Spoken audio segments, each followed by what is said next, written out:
the Division of Child Protection and Permanency.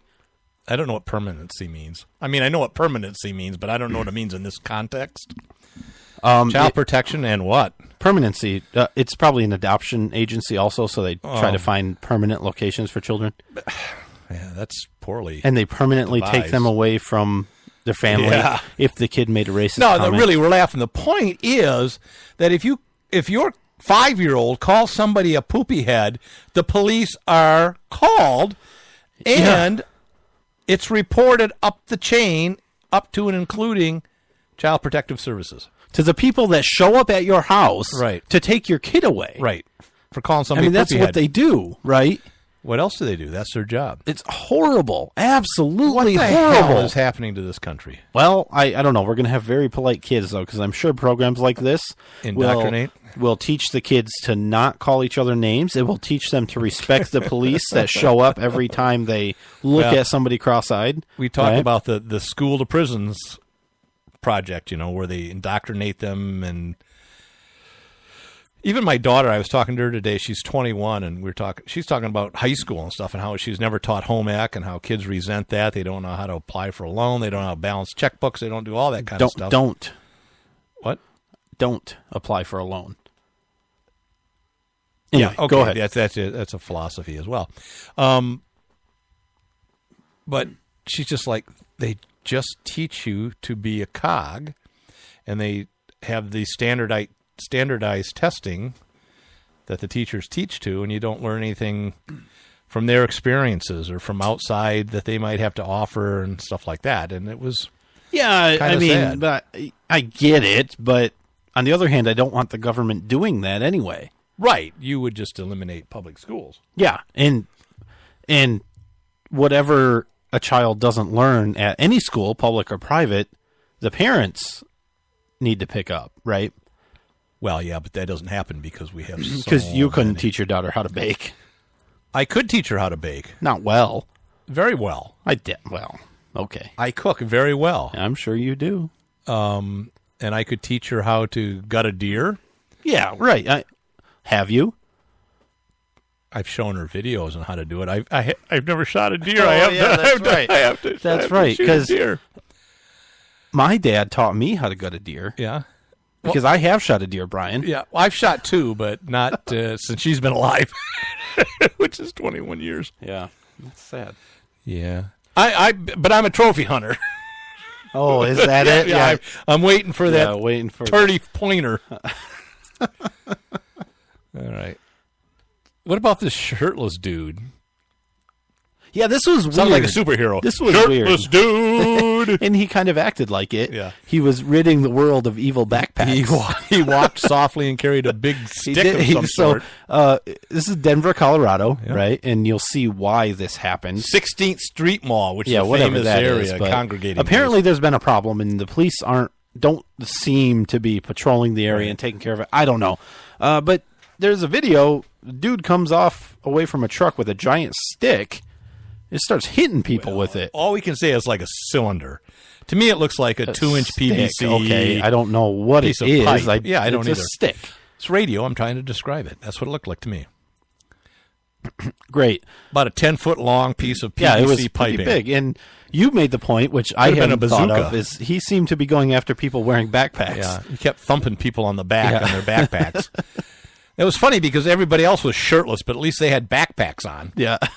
And apparently it's some marijuana celebration. Well, it was weird. Some people... that's in April. No, but some people didn't seem to be afraid of him at all, and he just kind of walked past them. They're stoned. And a couple other people... Hey, man, well, that's what I'm saying, is this completely explains it. You can imagine when he was taking that rod and swinging it through the air, the rainbows of colors that followed that rod around. Yeah, that's what I was saying. He went after the backpacks. He didn't know they were backpacks. He thought he was protecting people from like rabid turtles or something that were on people's backs, attacking them. So you have a mole on your back. Thank you. Denver Police Commander Tony Lopez, who is kind of in charge of this area, he explained it like this, and I think this is absolutely right, because we know how evil marijuana is. It's the devil's weed. The travelers, including these people and this guy, apparently, often arrive in Denver around April 20th, 420, in time for the annual marijuana celebration, and they stick around for the warmer months.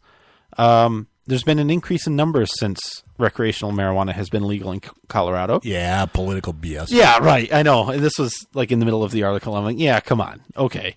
I doubt that the marijuana is what made him beat people with backpacks with a big stick. I'm thinking it looks like bath salt. Here's the other thing. So, seriously, though, it didn't look like, at least the video I saw, not one person tried to stop him.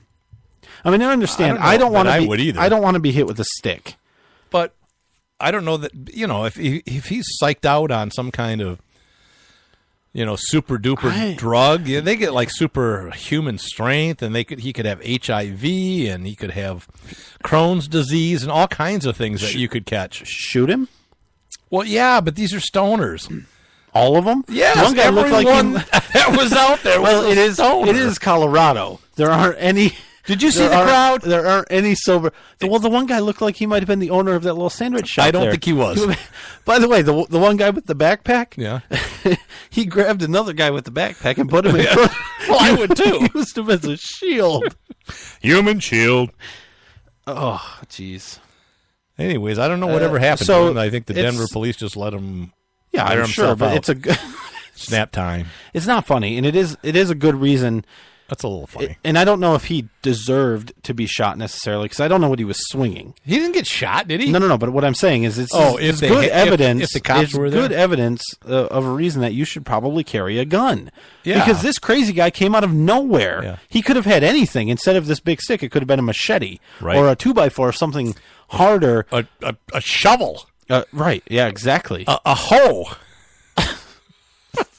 Why? We need to set this up so we're not facing each other, because we can do that. Jeez. What? I hate a you. hole. Yeah. No, I don't. It's a lawn garden implement. The long stick with a metal piece on the end. Yeah, it is. Boy. That's what it is. That's.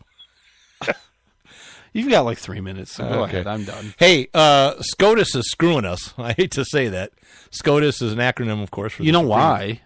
Because there's only 8 of them. If the Republicans would just have a vote on Obama's nomination, it would be better. No, I don't think it would be.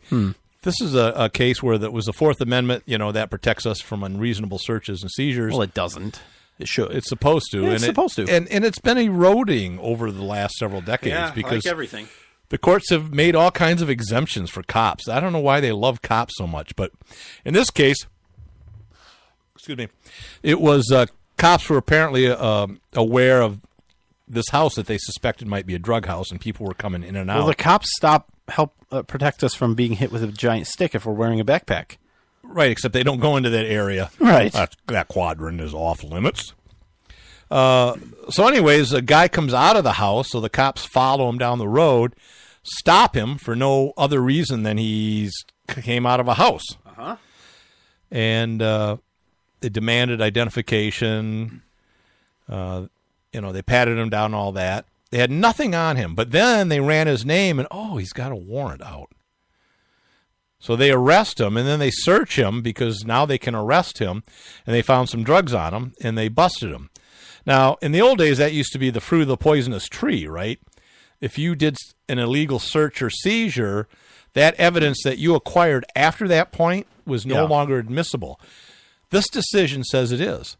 And what's sad, it was, 6-2? 5-3? There's 8. Uh-huh. I thought it was 6-2. It wasn't. Where do you see that?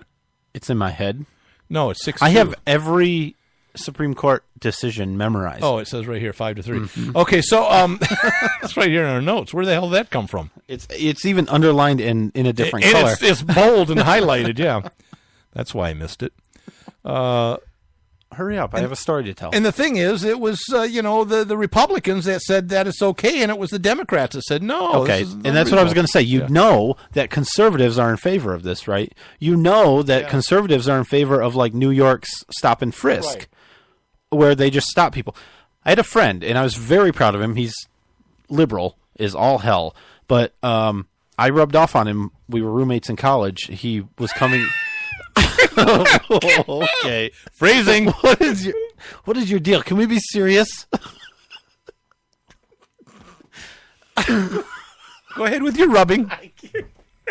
All right, we're out of time. No, come on. Look, he was coming out of a known drug area, right? And he didn't do that stuff. Yeah. But he got pulled over, and the cops pretty much told him, "You came out of this Area. complex, Yeah. so we're pulling you over. Sure. Let us search your vehicle." And he said, "No." Yeah. And then they argued. He stood strong, and they let him go. It was awesome. Good for him. So yeah, all right. Recently? No, college. Oh, geez. Oh, yeah. 2 years ago? Yes. For you? See you next week. Bye-bye.